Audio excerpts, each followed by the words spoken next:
அன்னை தமிழுக்கு முதல் வணக்கம்.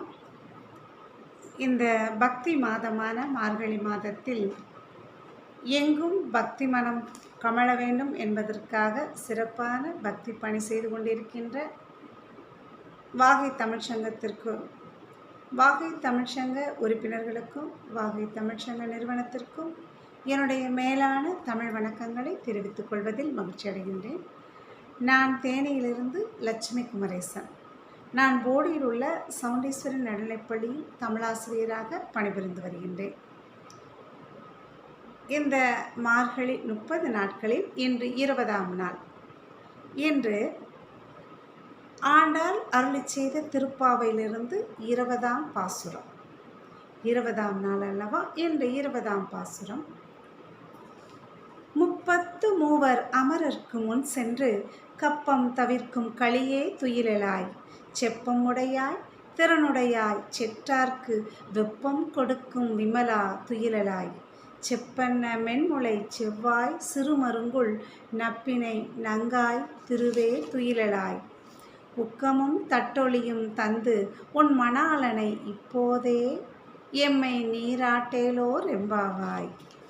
33 அமரர்க்கு முன் சென்று கப்பம் தவிர்க்கும் களியே துயிலெழாய், செப்பம் உடையாய் தெருளுடையாய், செற்றார்க்கு வெப்பம் கொடுக்கும் விமலா துயிலெழாய், செப்பன் மென்முளை செவ்வாய் சிறுமருங்குள் நப்பின்னை நங்காய் திருவே துயிலெழாய், உக்கமும் தட்டொளியும் தந்து உன் மணாளனை இப்போதே எம்மை நீராட்டேலோர் எம்பாவாய்.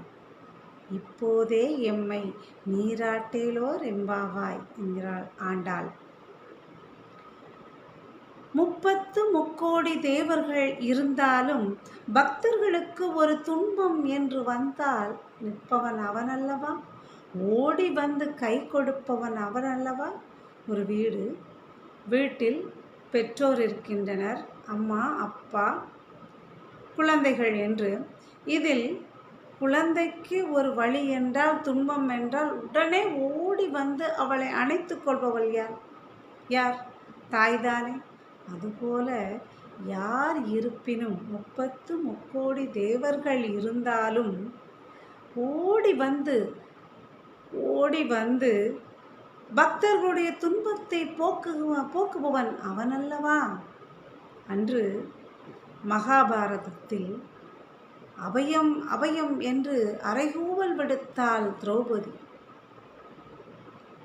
பாண்டவர் சபையிலே, கௌரவர் சபையிலே அவள் அவமானப்பட்டு நிற்கும் பொழுது ஓடி வந்து அவளுக்கு ஆடை கொடுத்து காப்பாற்றியவன் யார்? அவனல்லவா? தன்னுடைய நண்பனும் பக்தனுமாக இருந்த குசேலனுடைய வறுமை துன்பத்தை அவன் சொல்லாமலே தீர்த்து வைத்தவன் அவனல்லவா? உடுக்கை இழந்தவன் கை போலே ஆங்கே இடுக்கன் களைவதாம் நட்பு என்பார் திருவள்ளுவர். எப்படி உடுத்திய ஆடை உடனே லேசா அப்படி நழுவும் பொழுது வேகமாக கை நாம் அறியாமலே எப்படி அதை போய் வேகமாக பற்றி கொள்கிறதோ, அதுபோல நண்பனுக்கு ஏதோ ஒன்று சிறு துன்பம் ஏற்பட்டாலும் உடனே அவன் சொல்லாமலே உரைக்காமலே ஓடி வந்து அவனுடைய துன்பத்தை எவன் போக்குகின்றானோ அவனுடைய உண்மையான நண்பன் அவன்தான் அவனுடைய உண்மையான நண்பன். அப்படி பக்தர்களுக்கு ஒரு துயரம் என்றால் உடனே ஓடி வந்து காப்பவன், அவர்களுடைய துயரத்தை போக்குபவன் யார் என்றால் அவன்தானே மாயும். அப்படிப்பட்ட வல்லமை உடையவன் அவன்.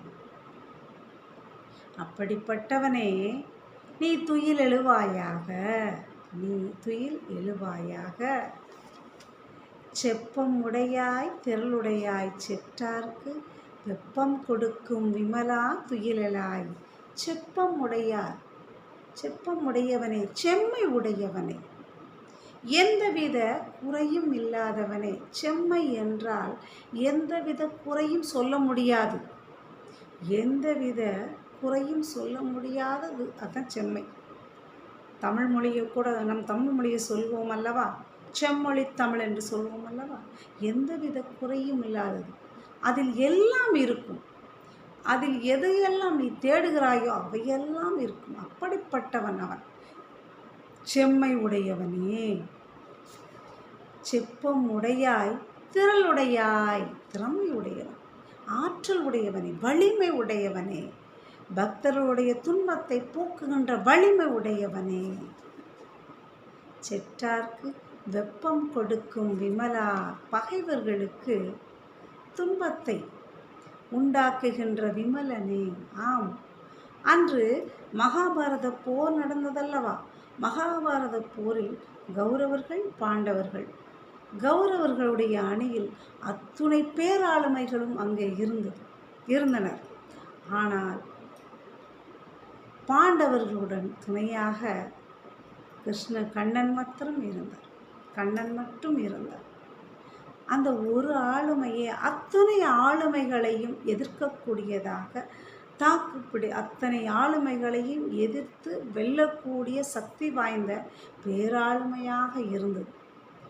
பகைவர்களுக்கு துன்பத்தை உண்டாக்குகின்ற, அச்சத்தை உண்டாக்குகின்ற விமலனே, அருளுடையவனே, தூய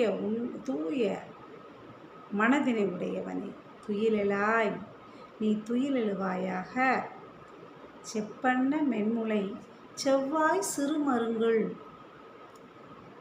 பொற்கலசங்களை போன்ற மென்மையான தனங்களையும் சிவந்த வாயினையும், அழகான சிவந்த வாயினையும், சிறிய இடையினையும், பெண்ணுடைய இடை சிறியதாக இருப்பது ஒரு அழகு, சிறிய இடையினையும் உடையவளாகிய நட்பினை பிராட்டியே, இத்தனையெல்லாம் அழகு பொருந்திய நட்பினை பிராட்டியே, திருமகளை ஒத்தவளே, நீ துயிலெழுவாயாக.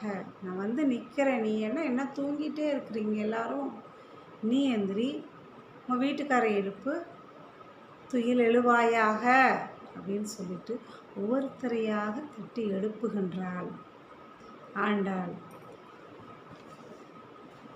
நப்பினை நங்காய் திருவே துயிலெழாய், முக்கமும் தட்டொழியும் தந்து உன் மணாளனை, இப்போதே எம்மை நீராட்டேலோர் எம்பாவாய். நோன்பு வைப்பதற்கு நோன்புக்கு என்னென்ன கருவிகள் தேவை? ஆலவட்டத்தையும் கண்ணாடியையும் தந்து, ஆலவட்டம் விசிறி, ஆலவட்டத்தையும் அந்த கண்ணாடியையும் எங்களுக்கு தந்து, உன் கணவனையும் தந்து, அவனுடைய அருளையும் எங்களுக்கு தந்து, எங்களை அனைவரையும் பக்தி மலையில் நனைய செய்வாயாக, நீராட்டுவாயாக என்று சொல்கிறார். எல்லாத்தையும் எங்களுக்கு கொடு, உன் கணவனுடைய அருளையும் எங்களுக்கு கொடு, தந்து பக்தி மலையில் எங்களை நனைய செய்வாயாக என்று ஆண்டாள் கேட்கிறார். இதில் பக்தனுக்கும் இறைவனுக்கும் எந்தவித இடைவெளியும் இல்லை.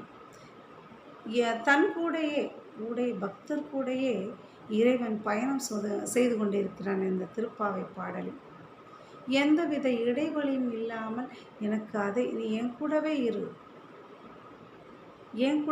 என்கிட்டே பேசு, எனக்கு எல்லாம் செய் என்று இறைவனிடம் கெஞ்சுவது போலவும், எந்நேரம் இறைவனுடைய அருளை வேண்டி மனமுருகி நிற்பதாகவும் இந்த பாடல் அமைந்திருக்கின்றது. திருப்பாவை 30 பாடல்களும் அப்படித்தான் அமைந்திருக்கின்றது. இறைவனுடைய அருளை வேண்டி அவனுடைய திருவடிகளை நினைந்து என்றும் அவனையே நினைந்து உருகி பாடிக்கொண்டிருக்கின்ற ஆண்டாளின் மன இயல்பை அழகாக விளக்கின்றது. இறைவன் யாதுமாகி நிற்கின்றான், எல்லா இடங்களிலும் இருக்கின்றான்.